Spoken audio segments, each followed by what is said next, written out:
very good evening, uh, whether that be uh, viewer meter, viewer count up there. I had to, for a number of reasons, I took it off the stream because reasons. I was streaming to Twitch. I was streaming a game, so I didn't. I was streaming Lara Croft, Shadow of Tomb Raider, and yeah, I just didn't want to have the counter on there, so on top of the game. Okay. And a very big shout out, by the way, to Flems, you, precisely you. Thank you for being a patron. It's very thoroughly respected and not taken for granted. Okay, let's see if I can widen my view. Okay, without causing a disaster. Okay, here we go. Okay. So, what do we have here today? Who do we have in the studio? Those who have been following my channel for a while would know that I have two co-hosts here with me. And these co-hosts are of course, Stefan.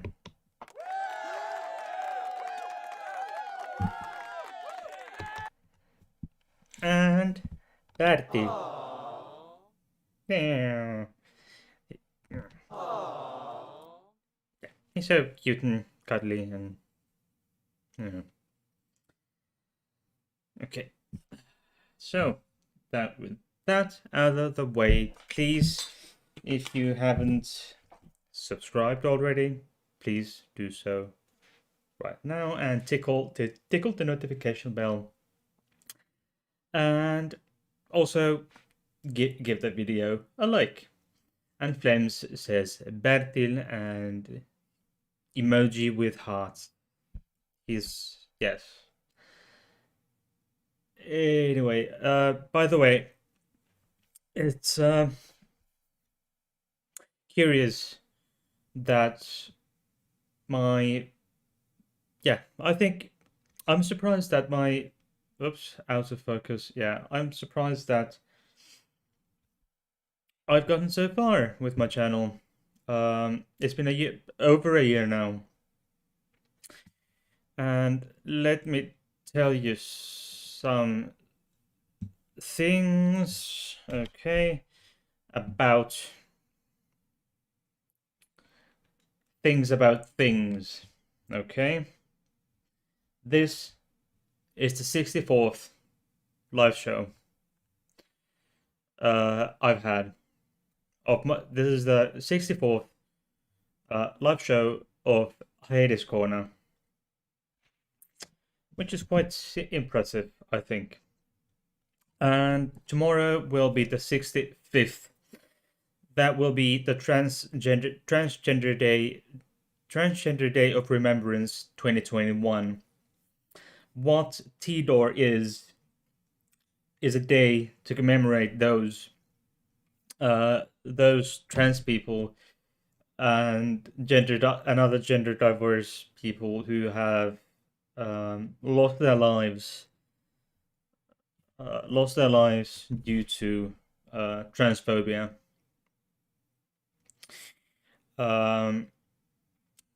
Is horrible, and this year the number is an all-time record with I think it was 375 reported cases. It's horrible.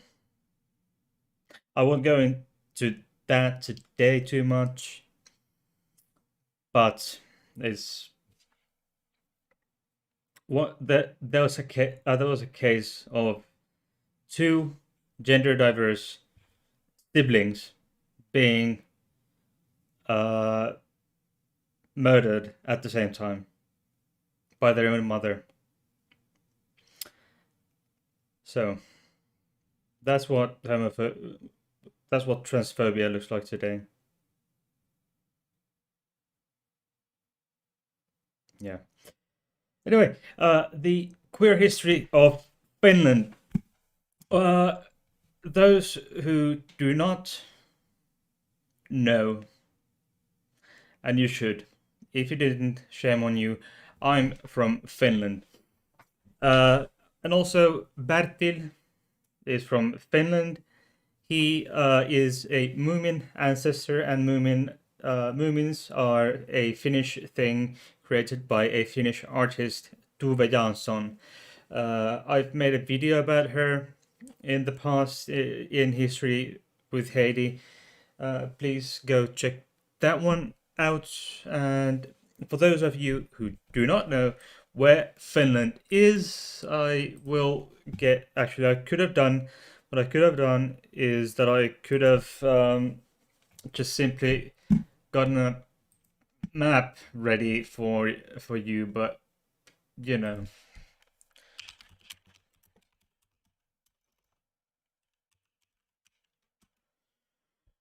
Okay, what do we have it? Okay,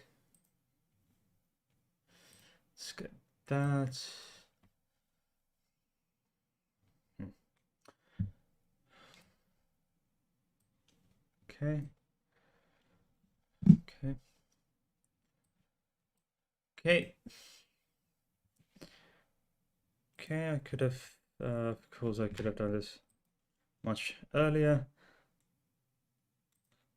Okay, okay.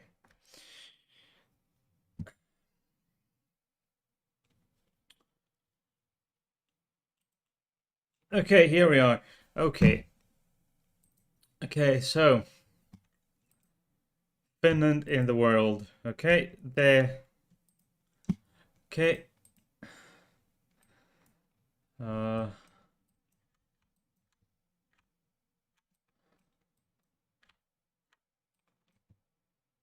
there it's there. Between there's Sweden, there's Norway, and there's the Russian Federation. There's Estonia, Lithuania, and no, that's Latvia. Sorry, and Lithuania.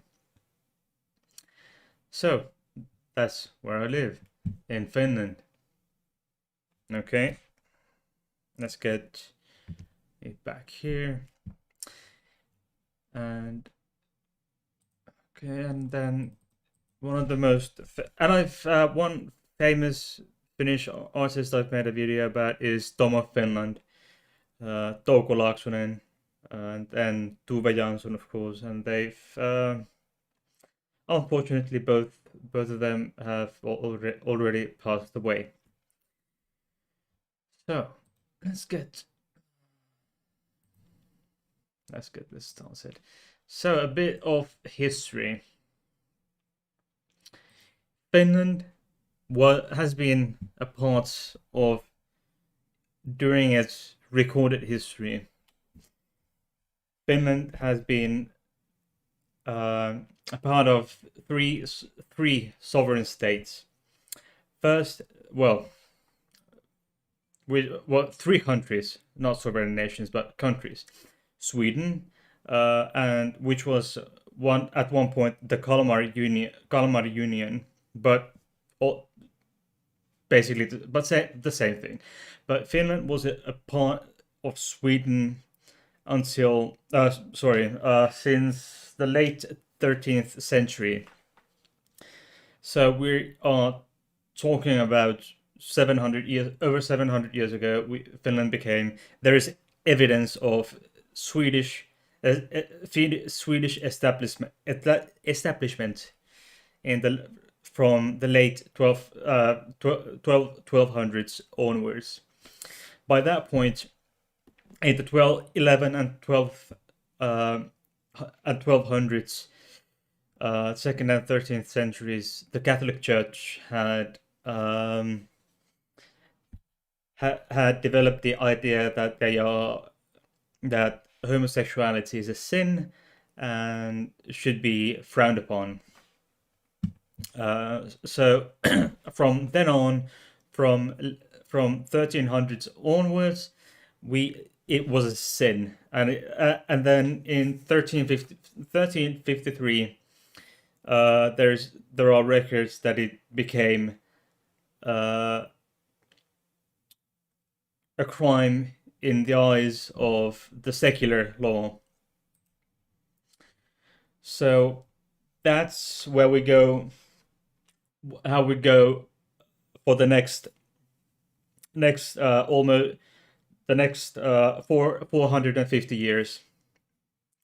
450 years we're a part of, well, 500 years from, what does that make? From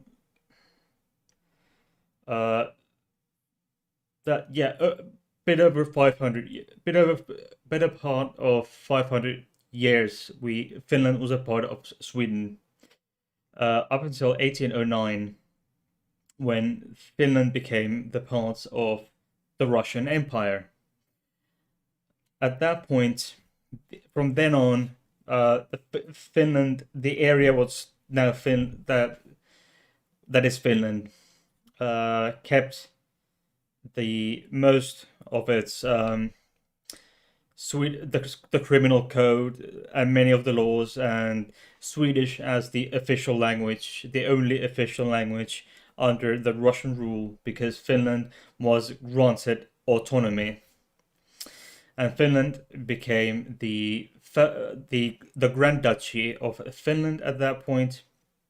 So that the criminal code, I'm not 100% sure what happened to it during at that point, but my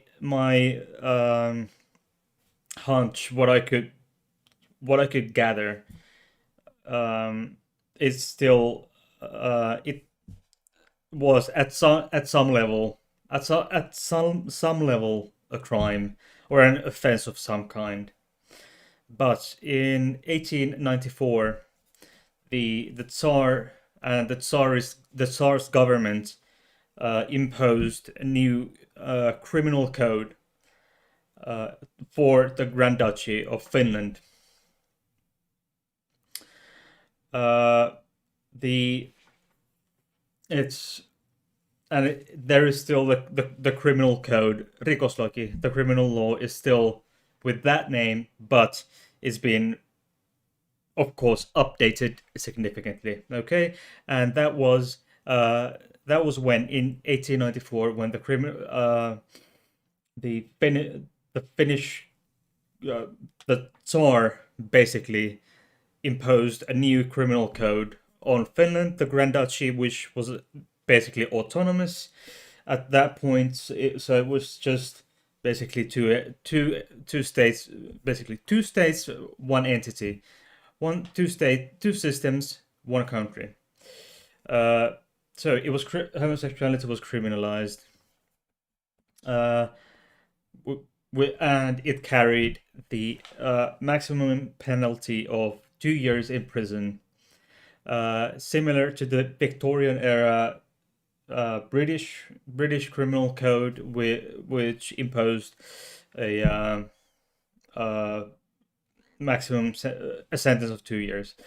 However, what made this particular criminal point, this clause in the criminal code, very interesting, was that it was the first, and to my knowledge, the only criminal code in Europe, if not even the world, if at least in Europe, the only criminal code that specifically criminalized lesbian relationships and lesbian relations and sex, and it described in quite detail all these acts that were forbidden. So basically, basically the only type of sex that was legal at that point was heterosexual intercourse if the purpose was to procreate.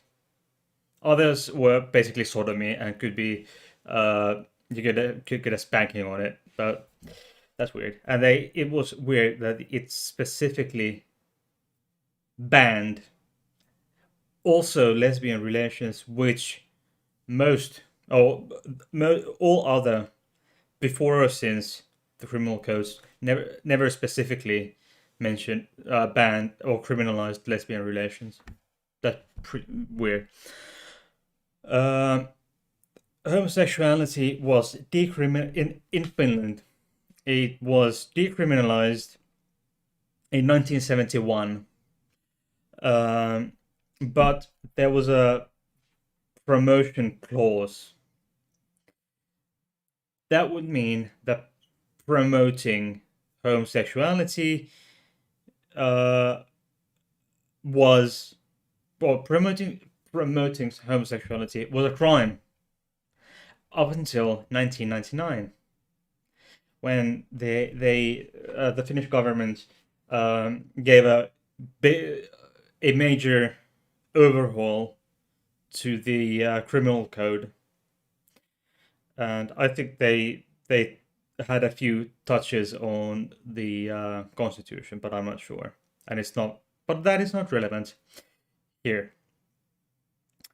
Uh, so it was decriminalized, but promoting it was punishable by at least a hefty fine. Uh, Promoting would basically mean that you would that uh, if you publicly carried a sign, have gay sex. You should have gay sex. Gay sex is good. Have gay sex. Uh, that would get you a fine. So, and then 10 years later, homosexuality was removed from the illness classification list. And we are talking, of course, I think at that time it was the ICD-9 that was used. Now we use, and we have since transferred to ICD-10, and now within the next 2 years or so, the system is going towards ICD-11, but that's besides the point. And in 1972 or three, the first the pro LGBTQ plus human rights activist group SETA, which is short for seksuaalinen tasavertaisuus, sexual equality, was founded in Tampere, where I'm from. It's 200 or so kilometers north from the south coast. And then when it had become national by early 80s, and in 1981, when homosexuality was removed from the criminal code. No, sorry. It was removed in 71 from criminal code and the illness classification list in 81. In 1981, when it was removed from the illness classification list, the chairwoman of SETA, the national umbrella organization, was a woman named Tarja Halonen. Remember that name. It will become important, very important, I think, a bit later on.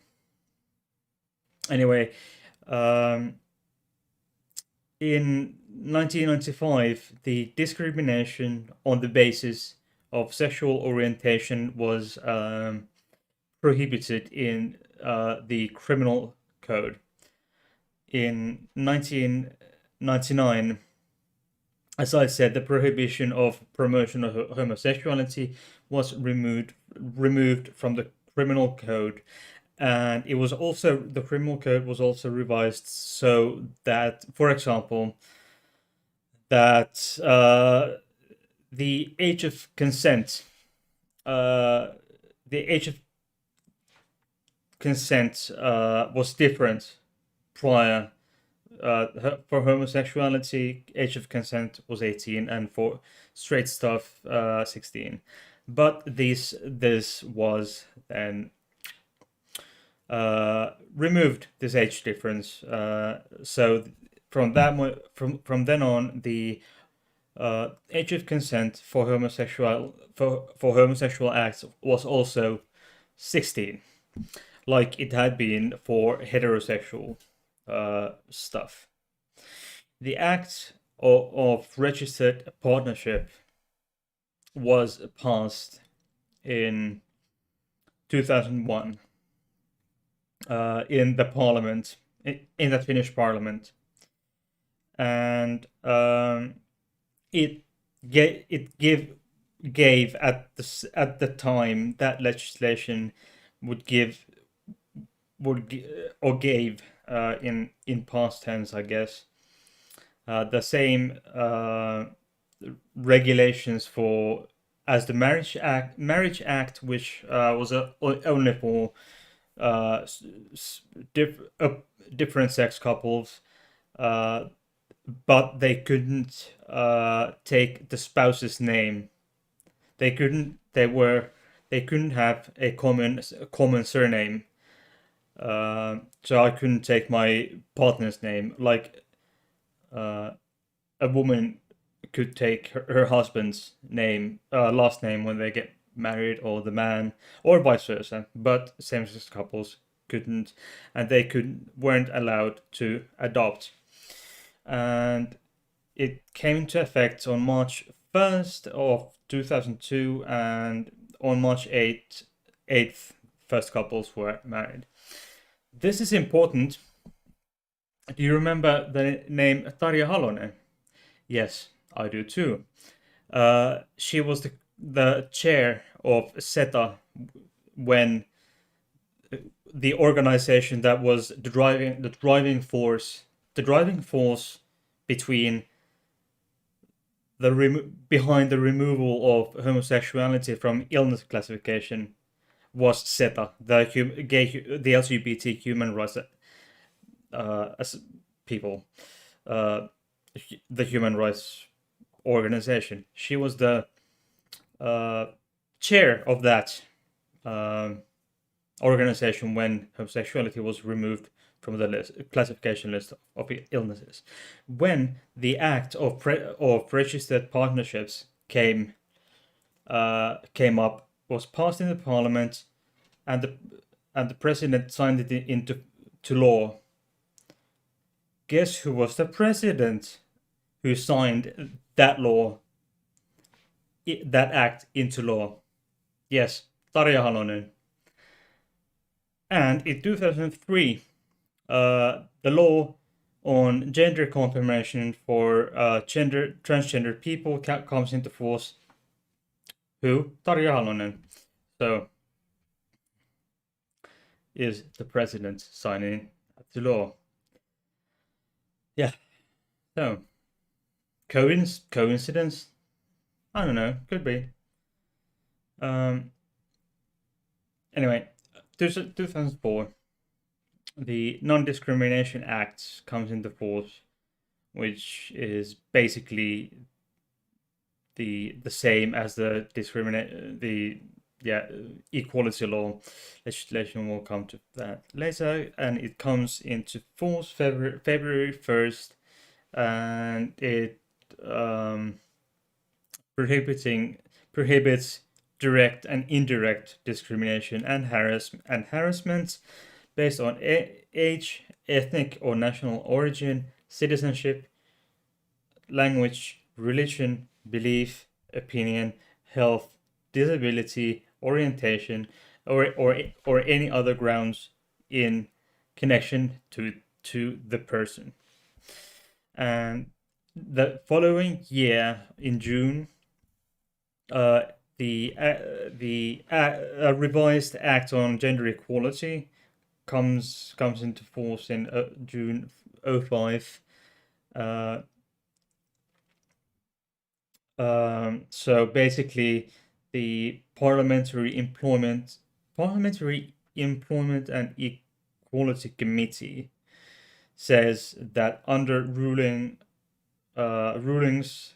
of Court of Justice of the European Union, it can be interpreted that the Section 7 that I mentioned, that the discrimination on the basis of sex covers also transgender individuals, which is quite cool. Uh, the Assisted Fertility Treatment Act comes in the autumn of '07, allowing treatments for also for single women and female couples, and that's in public sector. And prior to that, a number of private clinics had been providing uh, the treatment for female couples, but now it was um, also in the public sector. However, surrogacy is still illegal, which it is in most, I think, the entire Europe, the European Union at least. It's European Union and the UK it's illegal. Uh, but for example, in the US, it's not. There's, I think, Flems is watching. I would assume. I would assume so. Okay, Flems, if you have any questions you wish to ask, uh, do not hesitate. Do not hesitate. Okay. I need water. Okay.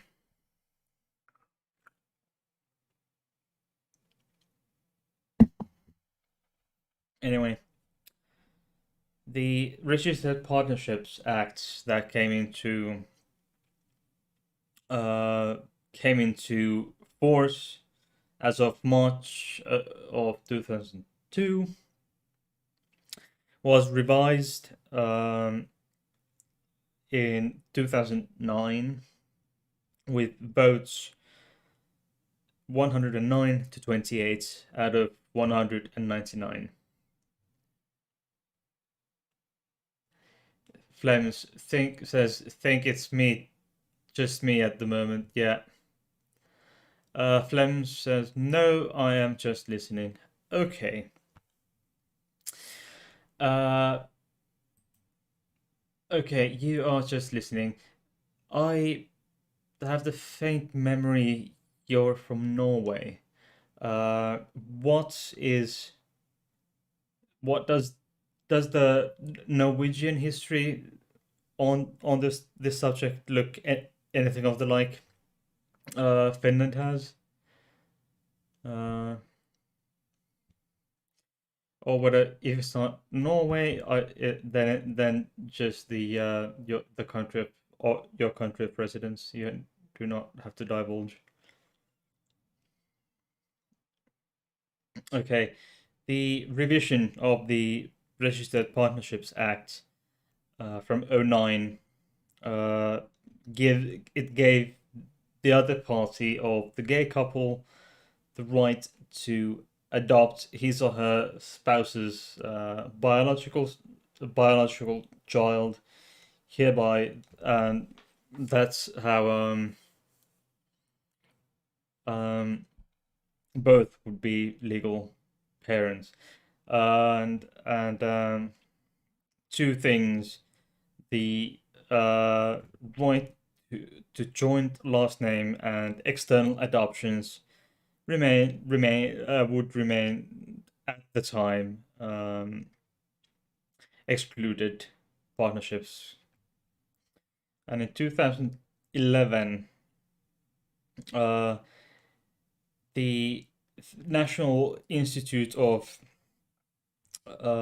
Health and welfare removes or removed the illness classification from these from the following: dual role transvestism, fetishism, fetishism, fetishistic transvestism, and sadomasochism, and what's called multiple disorders of sexual preference.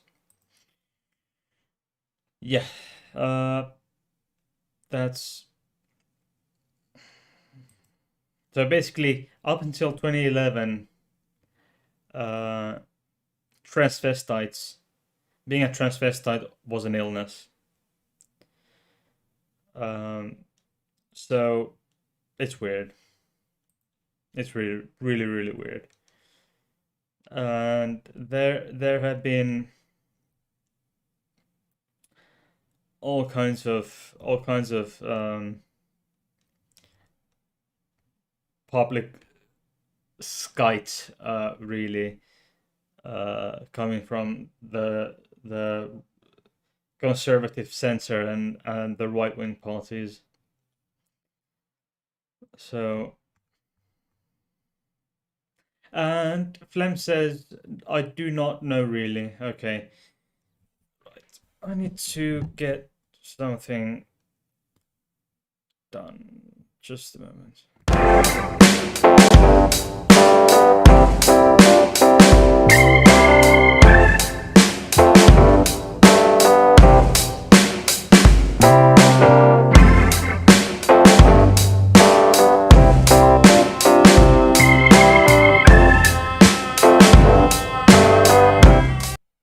Yes, okay.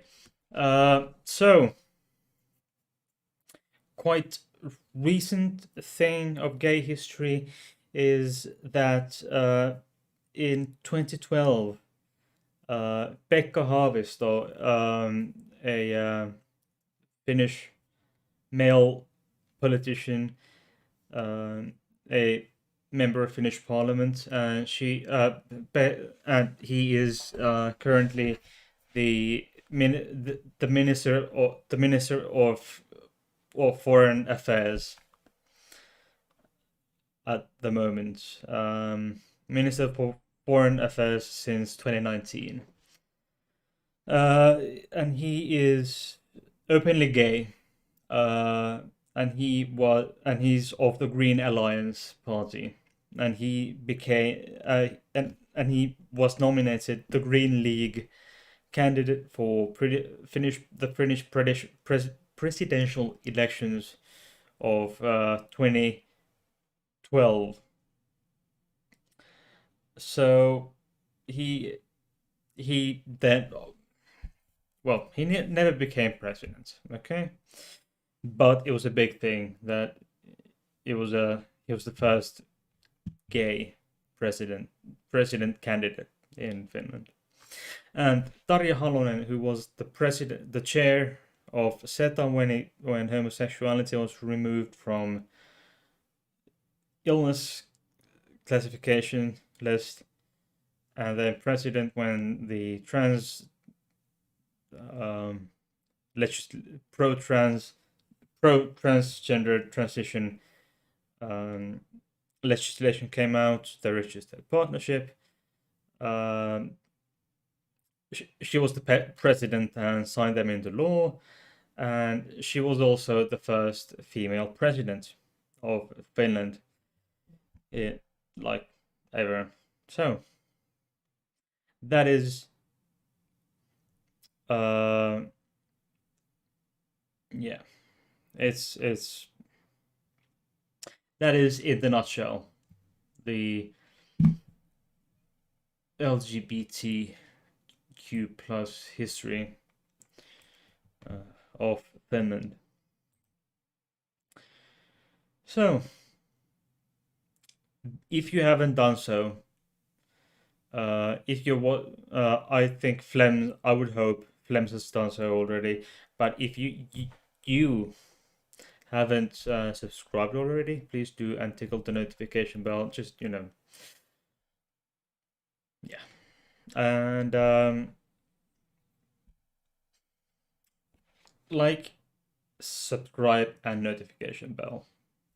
Check the links down in the description box. And please go check the Patreon, PayPal, and Discord of my channel. You'll find the links in the description box. My Patreon is patreon.com/Hades Corner, or Hades Corner if you will. And the LGBT plus safe space server is fun. My channel server is fun. So go check them out. And once again, big thank you to Flems for being my patron. So there is what do we have in? I've got the notifications coming up for my to my channel server from the from a collection of YouTube channels. For example, Simon Dan has just posted a video, and then there's the plot hole. There's FDFE, Mr. Sensible, Triggered Limey, etc. Posting videos on YouTube, and you'll get the notifications for those in the server. Okay, so what do we have? We got okay. I have my wonderful admins and moderators. I've got just a few actually on okay, my moderators. I've got wonderful mods, and for example, Derek is a wonderful moderator, and we've got on the on my the LGBT plus safe space server, we've got Derek, Kiri, Mikey, and so forth, and we've got a few others on the moderator list. Okay, so please join my servers if you haven't done so already. And I think this is it. Without further ado, let's go. Let's say goodbye to my co-host Stefan is there. Okay, and Barty. Okay, without further ado then, I will see you tomorrow for the Transgender Day of Remembrance. Flems says, have a nice weekend. You too, Flems. I really appreciate. I will see you all you tomorrow for Transgender Day of Remembrance, and on Monday I will see, and that's live. Tomorrow is live for the T door. That's live. Monday is live for Laverne Cox, which is now coming up as promised. Until tomorrow evening, take care, stay healthy, bye.